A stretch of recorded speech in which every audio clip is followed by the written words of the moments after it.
من أصغر يابسة تصل الأمريكية الشمالية بالجنوبية، ومن غائبة في حراك السياسة الدولية إلى أول متصدرة عناوين الصحف ونشرات الأخبار هذه الأيام، ومصدعة رؤوس الساسة ومزلزلة عروش الإمبراطورية والحكام.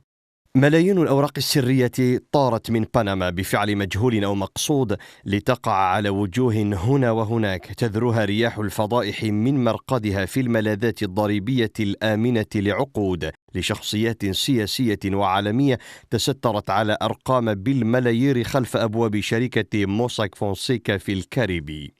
صحيفة زود دويتشي تسايتسونغ الألمانية كانت على قدر مع مجهول زودها بأزيد من 11 مليون ورقة تتضمن معلومات حول أكثر من 114 ألف شركة خارجية. الوثائق لها صلة بأشخاص في أكثر من 200 بلد وإقليم، شاركتها مع الاتحاد الدولي للمحققين الصحفيين، كشفت عن تورط 143 سياسيا بأعمال غير قانونية مثل التهرب الضريبي وتبييض الأموال عبر شركات عابرة للحدود، بينهم 12 من قادة العالم الحاليين والسابقين.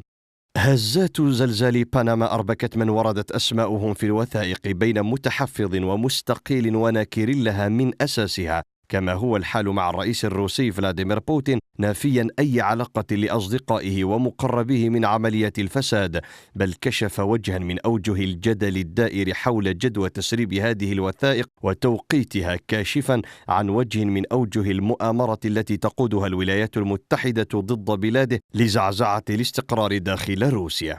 على الطرف المقابل من الفضيحة يقف عملاق التسريب السابق ويكيليكس ليدعم نظرية المؤامرة ويضرب المعادلة في صميمها بأن وثائق بنما كان من ورائها وكالة التنمية الدولية الأمريكية، وهو هجوم موجه ضد روسيا وتحديدا ضد رئيسها. كما أعلن ويكيليكس نفسه الحرب بالوكالة على الولايات المتحدة الأمريكية بكشف تمويلها المباشر لمطب وثائق بنما، مشيرا إلى أن أكثر من 3000 شخصية اعتبارية وطبيعية مذكورة في أوراق بنما مقيمة في الولايات المتحدة ولم يرد فيها أسماء أمريكية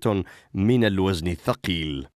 التسريبات والتسريبات المضادة بغرض إسقاط زعيم أو خدش سمعة دولة أو رئيس قد تكون موضة في عالم الأسلحة النائمة تفعل في من يعنيه الأمر ما عجزت عنه السياسة والحروب في دنيا النفوذ والصراع.